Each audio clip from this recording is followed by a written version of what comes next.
Morning students, নিটের result নিয়ে যে ভয়ঙ্কর একটা কেলেঙ্কারি হয়েছে এটা সত্যি আর মানে অস্বীকার করা যাচ্ছে না।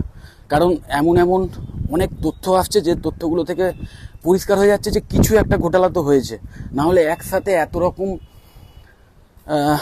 নেগেটিভ ব্যাপার হতে পারে না অবশ্যই। কিন্তু আমার কথা একটাই, যে প্রবলেম যদি থাকে তার সলিউশনের দরকার। সেই প্রবলেমটা থেকে আরও নতুন নতুন সমস্যা যাতে না হয় সেটাও কিন্তু খেয়াল রাখতে হবে। তো সলিউশনের জন্য এখন দেখো এরম কাজ যে বা যারা করেছে তারা অর্থের বিনিময়ে করুক কি অন্য কোনো ফায়দার জন্য করুক, সেইগুলো আস্তে আস্তে তদন্তকারী সংস্থা যারা তারা বার করবে, তাদেরকে খুঁজে খুঁজে তারপর কোর্টে গিয়ে সেই সমস্ত সাক্ষী টাক্ষী দিয়ে কোর্টে ট্রায়াল হবে, তারপর দোষী সাব্যস্ত হবে, তারপরে তাদের বিচার হবে। তো অবশ্যই তাদের শাস্তি পাওয়া উচিত। কিন্তু আমাদের দেশের যে বিচার ব্যবস্থা সেটা এমন একটা নীতির ওপর দাঁড়িয়ে যে যেখানে বলা হয় যে 100 জন দোষী ছাড়া পেয়ে যাক, কিন্তু একজন নির্দোষও যেন শাস্তি না পায়। এবার এটা ভীষণ ভালো একটা হিউম্যানিটেরিয়ান গ্রাউন্ডে আমাদের সংবিধানে, যারা আমাদের সংবিধান তৈরি করেছিলেন তারা এইরকম একটা ক্লজ ঢুকিয়েছিলেন। কিন্তু এই মানে যে ক্লজটা, এটার ওপর ভিত্তি করেই কিন্তু অনেক অপরাধী তারা দীর্ঘদিন ধরে মানে নিজেদের যে শাস্তি পাওয়ার প্রক্রিয়া সেটাকে বিলম্বিত করতে পারে। শুধু তাই নয়, এমনকি ছাড়াও পেয়ে যেতে পারে। সো আমিও চাইছি, তোমরাও নিশ্চয়ই চাইছো মনে প্রাণে, যে আলটিমেটলি আসল দোষী যারা তারা ধরা পড়ুক এবং তাদের শাস্তি হোক। কিন্তু যাদের প্রবলেমটা হলো, যারা এর জন্য সাফারার হলো, মানে তোমরা যারা নেটের এক্সাম দিয়েছো, তোমাদের কি, তোমাদের এখন যদি নতুন করে আবার নিটের এক্সামের প্রিপারেশান, মানে নতুন এক্সাম যদি আবার ডিক্লেয়ার হয়, যা শুনছি হবে, যদি হয় তার জন্য তোমাদের প্রিপেয়ার থাকতে হবে অবশ্যই। তোমরা যারা একদম হার্ডকোরভাবে যেটা মানে এই এক্সামের জন্যই যারা নিজেকে তৈরি করেছো, ওইভাবে নিজেকে গ্রুমিং করেছো, প্রচুর পড়াশোনা করেছো, তাদের তো সেইটাই মানে একমাত্র অপশান অবশ্যই। কিন্তু যাদের ধরো মানে অত সময় নেই, মানে অনেকেই থাকতে পারো যে অতটা সময় স্যার আমি দিতে পারবো না, আমি এই মুহূর্তে আবার কিছু করতে চাই, বা এখন এই মুহূর্তে আমার যে মার্কস আমি অলরেডি র্যাঙ্ক পেয়েছি সেটা নিয়ে কি করতে পারি। দেখো, প্রথম কথা হচ্ছে সত্যি এবারে এত মানে কাট অফ হাই করে দিয়েছে যে গত বছরে যে র্যাঙ্কে যে কলেজে পাওয়া যেত, বিশেষ করে সরকারি কলেজের কথা বলছি, সেই র্যাঙ্কে কিন্তু এই বছর পাওয়া যাবে না। কারণ একসাথে এতজন স্টুডেন্ট মানে কাছাকাছি নাম্বার পেয়ে গেছে এবং হাই র্যাঙ্ক পেয়ে গেছে, যে সেইটা কিন্তু ভীষণভাবে মানে এফেক্ট করেছে। এবার গল্পটা হচ্ছে, এখন 24 লাখ স্টুডেন্ট এক্সাম দিয়েছিল। দেখো এইবার এই মানে তোমরা নিশ্চয়ই জানো যে টোটাল সরকার মানে মেন নিটের এক্সামটা দেয় কেন, মানে একটা স্টুডেন্ট তার মেন যে কটা স্টুডেন্ট দেয় তাদের কিন্তু মেন ফোকাস একটাই থাকে যে সরকারি যে এমবিবিএস কলেজ সেইখানে যাতে অ্যাডমিশনটা পায়। কারণ সোজা কথা, এমবিবিএস পড়তে সরকারি কলেজে ইয়ারলি যদি 8-10 হাজার টাকা খরচ হয়, সেইটাই মানে টোটাল তাহলে কোর্স ফি কত দাঁড়ালো যদি ইয়ারলি 8-10 হাজার টাকা খরচ হয়। তাও এমন অনেক কলেজ আছে আমাদের ওয়েস্ট বেঙ্গলে যেখানে সেটাও হয় না, হয়তো টোটাল মানে সব মিলিয়ে হয়তো এটা হয়। তো আলটিমেটলি সরকারি কলেজে ম্যাক্স টু ম্যাক্স যদি 8-10 হাজার টাকা করে পার ইয়ার খরচ হয়, সেখানেও 5 বছর টোটাল কোর্স ফি মানে 50-60 হাজার টাকার মতো পড়ছে। কিন্তু সেইটাই যখন প্রাইভেট কলেজে এসে যাচ্ছে, সেটা প্রায় কোটির কাছাকাছি চলে যাচ্ছে। টেট কোটা হলে 40-50 লাখ থেকে শুরু করে, আর ওইদিকে ম্যানেজমেন্ট কোটায় 1 কোটির কাছাকাছি। এবছর হয়তো আরও সেটা বাড়বে। তো মেন সবার টার্গেট থাকে যাতে এমবিবিএস এর অ্যাডমিশনটা আমরা সরকারি কলেজে পেয়ে যাই। তো এই 24 লাখ স্টুডেন্ট, তাদের মধ্যে আমাদের সরকারি কলেজের সিট কত এক্সাক্ট ফিগারটা আমার মনে পড়ছে না, কিন্তু মানে নগণ্য বললেও কম বলা হয়।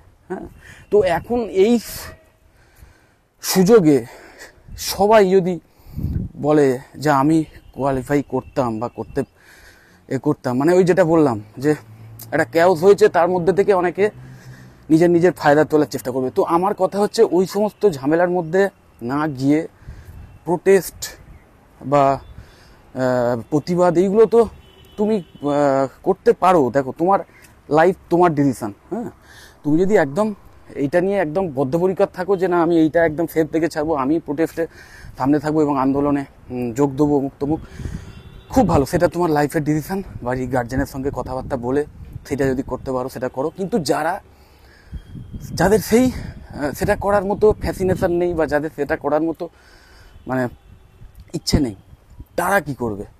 তারা কি মানে একদম সেই হতাশ হয়ে ভেঙে পড়ে যাবে?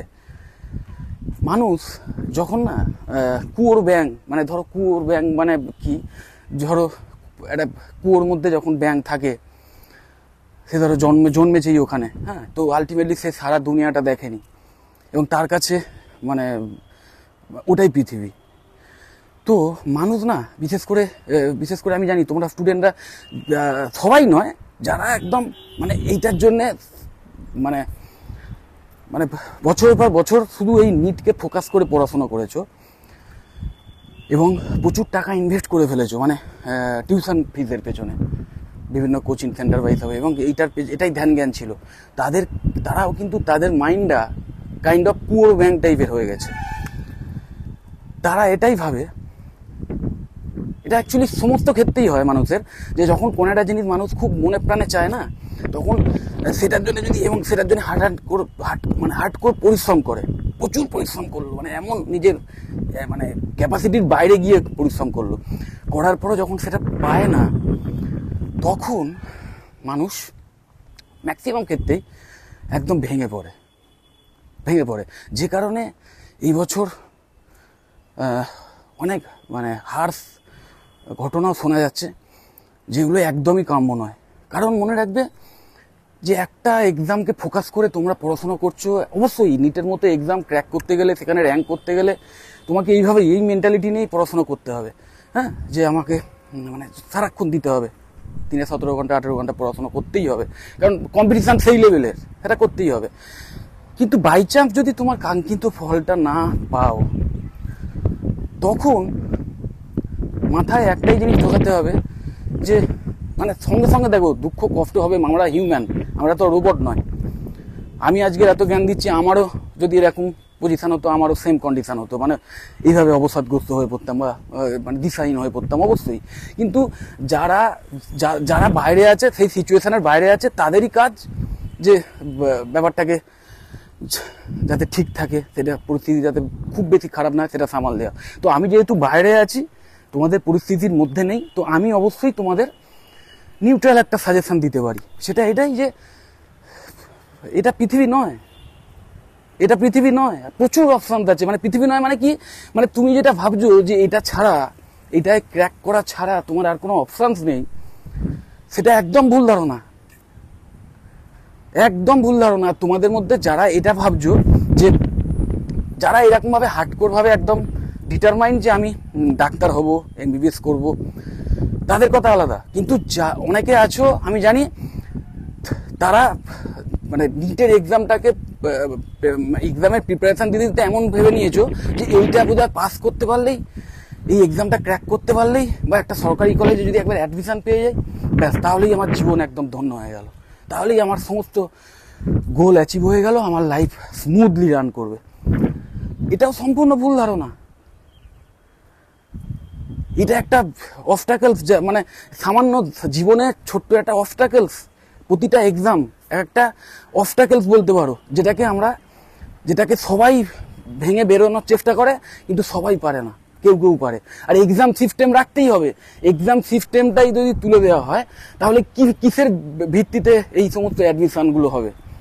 কারণ সিট সংখ্যা সীমিত। এবার সেখানে যদি টাকার বিনিময়ে যদি অ্যাডমিশন হয়, তার চেয়ে বেশি অন্যায্য জিনিস কিছু হতে পারে না। এমনিতেই বিভিন্ন কাস্টিং সিস্টেম বা এই সমস্ত যেগুলো আছে, সেগুলো অবশ্যই ডিবেটেবল, কিন্তু সেগুলো তাও হিউম্যানিটেরিয়ান গ্রাউন্ডে এবং অনেক ভেবেচিন্তে আমাদের যারা সংবিধান তৈরি করেছিলেন, তারা এই সমস্ত এগুলো করেছিলেন, ঠিক আছে? সেটা নিয়ে বিতর্কিত বিষয় হয়ে যাবে, সেই জন্য আমি এটা নিয়ে বেশি কিছু বলতে যাচ্ছি না। কিন্তু আমার যেটা বক্তব্য, যে অর্থের বিনিময়ে যদি মানে অ্যাডমিশনের এটা একদম মানে ইনহিউম্যান হয়, তাহলে একমাত্র ওয়ে কি থাকছে, যে এক্সামের পদ্ধতি, এবং সেই এক্সামটায় তো প্রচুর স্টুডেন্ট দিচ্ছে না, লাখ স্টুডেন্ট দিচ্ছে, তার মধ্যে কয়েকজনই পাবে চান্স। তো এই মেন্টালিটিটা আমার মনে হয় প্রথম থেকেই নিয়ে নেওয়া উচিত বাড়ির স্টুডেন্টদের, এবং আমি বলবো সবচেয়ে যাদের দায়িত্ব হওয়া উচিত গার্জেনদের। কারণ গার্জেনরা অনেক সময় ওই মানে আমি জানি না এটা এই শুধু নিটের এক্সাম নয়, অন্য মানে ধরো মানে যেই অ্যাডভান্সড এই টাইপের এক্সামগুলো বা আরও যে কম্পিটিটিভ এক্সামগুলো আছে সেইগুলোতেও প্রিপারেশানের জন্যে, শুধু প্রিপারেশানের জন্যে একটা এক্সামকে ক্র্যাক করতে হবে, সেটা প্রিপারেশানের জন্যে প্রচুর অর্থ মানে খরচ করে ফেলে। যাদের সেই সঙ্গতি আছে, যাদের সেই টাকাটা কোনো ম্যাটারই করে না, তাদের জন্য কোনো উপায় মানে তাদের ঠিক আছে, তাদের তাও মানা যায়। কিন্তু যাদের ধরো সেই সঙ্গতি নেই, তারা অনেক সময় নিজের ক্ষমতার বাইরে গিয়ে লোন নিয়ে এই সমস্ত কাজ করেন। আমি সাজেস্ট করবো, দেখো স্টুডেন্টের মধ্যে যদি সেই কোয়ালিটি থাকে, সেই কোয়ালিটি যদি স্টুডেন্টের মধ্যে থাকে, সেই অধ্যাবসায়, সেই পরিশ্রম, তাহলে তো এমনিতেই আমার মধ্যে সে পাস করতে পারে। হ্যাঁ, কিছু টেকনিক্স আছে ওই সমস্ত এক্সামগুলো, যেহেতু একটা শর্ট পিরিয়ড অফ টাইমে প্রচুর অ্যান্সার লিখতে হয়, খুব কুইক থিঙ্কিং করতে হয়, খুব তাড়াতাড়ি মানে রেসপন্স করতে হয়, তার জন্য কিছু ট্রিক্স আছে, অবশ্যই কিছু ট্রিক্স আছে যেগুলো কিন্তু এই সমস্ত কোচিং সেন্টার বা এই সমস্ত টিউটোরিয়ালসে শেখায়, সেটা আমি জানি। সেইটুকু ছাড়া না বাদ বাকি পুরোটাই কিন্তু স্টুডেন্টদের। আর দ্বিতীয় কথা দেখা যাচ্ছে এবারে যে এই যে অর্থের বিনিময়ে নাকি কোশ্চেন মানে বিলি হয়েছে বা এ হয়েছে, এর সঙ্গে অনেক রকম এই সমস্ত স্টাডি সেন্টার বা কোচিং সেন্টার জড়িত হয়েছে, মানে এরকম অভিযোগও কিন্তু আসছে। তো আলটিমেটলি আমরা নিজেরাই তো টাকার বিনিময় ব্যাপারটাকে নিয়ে চলে এসেছি, যে টাকার বিনিময় একটা এক্সাম ট্র্যাক হচ্ছে না। তো আলটিমেটলি যার অতি অর্থ আছে সেই সমস্ত কোচিং সেন্টারে ভর্তি হবে, সে ভালো করে সব কিছু শিখে যাবে, আর যার অর্থ নেই সে পারবে না।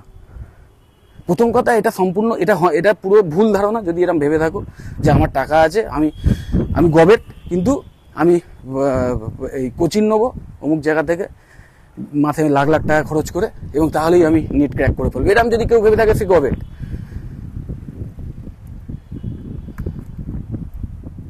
কিছু এক্সেপশন সমস্ত জায়গায় থাকে, কিন্তু এটা একটা ট্রেন্ড হয়ে গেছে যে অমুকের ছেলে গেছে বা আমার অমুক দাদা গেছে, আমাকেও ওখানে গিয়ে পড়তে হবে। এই জিনিসটার মধ্যে যেও না। আর যদি গিয়েই থাকো, এখন তো হয়ে গিয়েছে, টাকা পয়সা খরচ হয়ে গেছে, এবার হয়ে গিয়ে কাঙ্ক্ষিত ফলটা পাওনি, এবার কি ব্যাপার? এবার হচ্ছে পরের স্টেপ। দেখো, এবার এমবিবিএস কলেজে যদি তোমাদের এমবিবিএসেই অ্যাডমিশন নিতে হয়, সেক্ষেত্রে ঠান্ডা মাথায় মানে ভাবতে হবে তোমাদের, যদি নতুন করে নিটের এক্সাম হয়, আবার এই কাউন্সেলিংয়ের যে প্রসেস, সেটাও তো সুপ্রিম কোর্ট স্টে দেয়নি এখনো, মানে এখনো অ্যাডমিশন চলছে। আর যারা ম্যানেজমেন্ট কোটায় ধরো প্রাইভেট কলেজে অ্যাডমিশন নিতে চায়, তাদের কি হবে সেটাও আমি জানি না, মনে হয় অ্যাডমিশন হচ্ছে, কারণ এটা এক ধরনের মানে প্রসেস না, প্রতি বছর তো এই সমস্তগুলো হয়, অ্যাডমিশনগুলো হবে, পড়াশোনার প্রসেস চলতে থাকবে। তো আলটিমেটলি কি হবে সেটা একটা ক্যাওটিক ব্যাপারে চলে এসছে। কিন্তু যদি ধরে নিই যে এই অবস্থাতেই সিচুয়েশন স্টে করে গেল, যে যা এই রেজাল্ট হয়েছে এর ভিত্তিতেই সব করতে হবে, তো তোমার অপশানস কি হবে?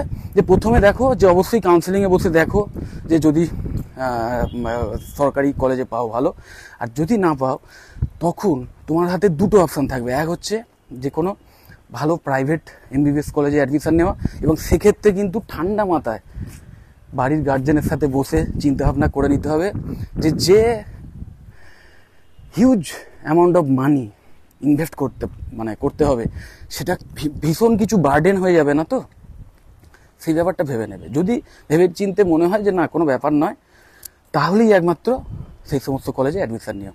আর যদি সেটা না হয়, তাহলেও আর একটা অপশান আছে, সেটা কি অন্য কোনো কোর্স বাছো, অন্য কোনো ভালো প্রফেশনাল ডিগ্রি কোর্স বাছো, এবং তার মধ্যে অবশ্যই বায়োটেকনোলজি, মাইক্রোবায়োলজি এই সমস্ত ফিল্ডের ওপর বিভিন্ন বিএসসি কোর্স আছে, সেই সমস্ত কোর্স বাঁচতে পারো। এছাড়াও আরও অনেক রকমের প্যারামেডিক্যাল কোর্স আছে, সেইগুলো বাঁচতে পারো। আবার অনেকে ড্রপ আউট করে পরের বছরের জন্য প্রিপারেশান করে, আমি সেটাতেও খুব একটা পছন্দ আমি করি না, মানে আমার পার্সোনাল ওপিনিয়নে আমি মনে করি এই ইয়ার ড্রপ আউট যে ট্রেন্ডটা, এটাও খুব একটা ভালো নয়। কারণ তুমি যত একটা বিষয়কে নিয়ে না বেশি রগড়াবে, অতিরিক্ত রগড়াবে, তত কিন্তু যদি বাই চান্স সেই জিনিসটা তুমি হাসিল না করতে পারো, তত কষ্ট কিন্তু তোমার বেশি হবে। তো তুমি যদি এই মেন্টালিটির হও, একদম মনের প্রাণে যদি তুমি এরকম হও যে আমি কর্ম করে যাব অথচ ফলের আশা করব না, যেটা শ্রীকৃষ্ণ বলেছিলেন অর্জুনকে, এবং অর্জুন সেটা মনে প্রাণে সেটাকে পালন করেছিলেন, মেনেছিলেন মনের থেকে, তো সেই রকম যদি মেন্টালিটি আনতে পারো, দেখো তাহলে বলবো যা খুশি করো। কারণ তাহলে তোমার একদম, তাহলে তুমি মানে একটা উপরের লেভেলে চলে গেছো, সেটা আলাদা। এবং সেই মেন্টালিটি অ্যাকচুয়ালি আনা উচিত সমস্ত বিষয়েতেই, যে কোনো জায়গায় সাফল্য আনতে গেলে তুমি যদি একবার কাজ করে যেতে হবে, মানে কাজ তো মানে পুরো নিজের 100% দিতে হবে, এইটা ভেবে যে কাজটা করছি কারণ এইটাই আমার হাতে আছে, ফলটা আমার হাতে নেই, তো ফল পাবো কি পাবো না আমি জানি না, কিন্তু আমি আমার কাজটা করে যাব। এবং তোমাদের কাজ কি পড়াশুনো করা, তো সেটা করে গেলাম। এবং করার পর আলটিমেটলি যদি ফল না পাই, জাস্ট ইগনোর। আবার সামনে আর কি করার আছে, আর কি অপশান আছে, তার মধ্যে যে কোনো একটা পছন্দের অপশান বেছে নিলাম, বেছে নিয়ে আবার কাজ করতে বসে গেলাম, মানে আবার পড়াশোনা করতে বসে গেলাম। এটাই একমাত্র উপায়, এছাড়া কোনো মানে এটা ছাড়া না কোনো সলিউশন নেই। হ্যাঁ, কারণ এই সমস্ত করাপশান, এই সমস্ত দুর্নীতি, এইগুলো সমাজের না স্তরে স্তরে আছে, সমস্ত জায়গায় আছে। সেইগুলোর সঙ্গে যদি তুমি লড়াই করতে চাও, তাহলে সেরকম প্রশাসনের সেরকম লেভেলে তোমাকে যেতে হবে, তার জন্য নিজেকে তৈরি করতে হবে। এখন তোমাদের তৈরি হওয়ার সময়, এখন তোমাদের লড়াই করার সময় নয়। এবার এখানে অনেক ওই মুভমেন্ট বা এই সমস্ত ব্যাপার আছে, সেইটার মেন্টালিটি আলাদা। সেটা যদি বাড়ির ফ্যামিলির সাপোর্ট থাকে, সেটা তোমরা করতেই পারো। প্রতিটা মানুষের স্বাধীন চিন্তাভাবনা আছে, তো সেইগুলো তোমরা নিজেরা বিচার বিবেচনা করবে। এবং মনে রাখবে যে যার ক্ষমতা রয়েছে সে যদি ভুলও করে সেটাও কিন্তু মাফ হয়ে যায়, কিন্তু যার ক্ষমতা নেই সে যদি ঠিকও করতে যায় তাহলেও কিন্তু মানে তার যে ক্ষতি সেটা সে সহজে আটকাতে পারবে না, কারণ তার ক্ষমতা নেই। তো আলটিমেটলি এটা খুব শুনতে খারাপ লাগলেও এটা সত্যি যে পাওয়ার ইজ এভরিথিং। তোমাকে ক্ষমতাবান হতে হবে, মানে এবং ক্ষমতাবান মানে এই নয় যে অন্যের উপর অত্যাচার করে বেড়াবে, এইসব এটা বলছি না। মানে তুমি যদি একটা অন্যায়ের বিরুদ্ধে প্রতিবাদও করতে যাও, বা একটা অন্যায়ের বিরুদ্ধে সঠিকভাবে একদম কোনো আন্দোলন বা এই সমস্ত ব্যাপার করতে যাও, তাহলেও তোমাকে সেই ক্ষমতা অর্জন করতে হবে। তো তোমার এখন সেই সময় কিছুই নেই না। তুমি ভাবছো তোমাদের গ্রুপ অফ স্টুডেন্ট বা অনেকে মিলে, বন্ধু বান্ধব মিলে একটা, যে আমরা এই দুনিয়া চেঞ্জ করে দেবো, এই করে দেবো। এটা যে হয় না, বা এটা অনেক বৈপ্লবিক চিন্তাভাবনা থেকে হয়তো মানুষের হাতে বিভিন্ন বই টই পড়ে, বা সেটা হতেই পারে, কিন্তু আলটিমেটলি ঠান্ডা মাথায় একা বসে ভাববে যে আমি একা কি করতে পারি। কারণ আলটিমেটলি দেখা গেছে যে বিপদের সময় অনেক সময় তোমার পাশে কেউ নাও থাকতে পারে। যদি না থাকে তখন তোমার নিজের একার কি সেই ক্ষমতা আছে সেখান থেকে বেরিয়ে আসার? তো যাই হোক, এই সমস্ত ব্যাপারগুলো ভেবে চিনতে তারপর ডিসিশন নাও। আর ওই যেটা বললাম যে হার্স কোনো ডিসিশন নিও না। মনে রাখবে লাইফ অনেক বড়, লাইফে প্রচুর অপশানস আছে, প্রচুর অবস্টাকেলস থাকবে, প্রচুর অপশানসও থাকবে। সো ছোট্ট একটা জায়গায় আটকে গেলাম, সেটাকেই আমি ওই ভেবে নিলাম যে এটাই বোধহয় আমার পৃথিবী, এবং সেটাতে যেই আমি আটকে পড়ে গেলাম, আমি ভাবছি যে না, তাহলে তো আমার কাছে পৃথিবী শেষ, পৃথিবী ধ্বংস হয়ে গেছে, ব্যাস আর কি হবে আমার লাইফ রেখে। এইরকম মেন্টালিটি রেখো না, একদম রেখো না। আমি জানি দুঃখ কষ্ট হবে, সেই দুঃখ কষ্টটাকে মনের মধ্যে চেপে সেটাকে নিজের জোর করো, সেটা থেকে নিজের মনের জোরটা আনো, এবং এনে নেক্সট তোমার হাতে যা কাজ করার আছে, যে কাজগুলো তুমি করতে পারো, যে আবার নতুন কোর্স বাঁচতে পারো, বা কোনো যদি তোমার MBBS কোর্সটাই প্রাইভেট কলেজে করতে পারো, করার সুযোগ পাও। কারণ যদি সুযোগ পাও, যদি তোমাদের সেরকম আর্থিক ব্যাকআপ থাকে, তাহলেও আমি বলবো তোমরা অনেক বেশি লাকি। তো সেই লাখটাকে যেন প্রিভিলেজ ভেবো না, এটাই ভাবো মনে এ করো যে ঠিক আছে আমার এত টাকা, মনে রাখবে সেই টাকাটাও কিন্তু তোমার বাবা মাকে দিতে হচ্ছে, এক্সট্রা টাকাটা। তো সেই যে টাকাটা দিতে হচ্ছে সেটার শোধ আমি তুলবো। শোধ কীভাবে তুলবে? উল্টো পাল্টাভাবে রোগীর থেকে ফিজ নিয়ে, সেইভাবে নয়। মানে তুমি সরকারি কলেজে ডাক্তার হতে চেয়েছিলে, একজন ভালো ডাক্তার হবে ভেবে তুমি প্রাইভেট কলেজ থেকে তার চেয়েও ভালো ডাক্তার হয়ে দেখিয়ে দাও। এমন ভালোভাবে পড়াশোনা করো, এমন ভালোভাবে বিষয়ের মানে মধ্যে ঢোকো, এবং সেই রকম তাক লাগানো রেজাল্ট করার চেষ্টা করো। এবং সবচেয়ে বেশি যেটা ইম্পর্টেন্ট সেটা হচ্ছে শেখো, এবং যার ফলে ভবিষ্যতে যখন এই প্রফেশনে আসবে তখন ইনকামও যেমন করতে পারবে, তেমন তার সাথে সাথে ডাক্তারি প্রফেশনটা এমন যে ওখানে ইনকামের চেয়েও বেশি ইম্পর্টেন্স হওয়া উচিত মানুষের জীবন বাঁচানোটাকে। তো সেইটাকেও যেন সেইভাবে করতে পারো, এরকম একটা প্রতিজ্ঞা নাও, ঠিক আছে? তো যাই হোক, যদি মনে হয় ভিডিওটা ভালো, অবশ্যই লাইক দিও। চ্যানেলটা যদি সাবস্ক্রাইব না করে থাকো, সাবস্ক্রাইব করে নাও। আর এই ভিডিওটা বন্ধুবান্ধবদের একটু শেয়ার করে দিও। টাটা।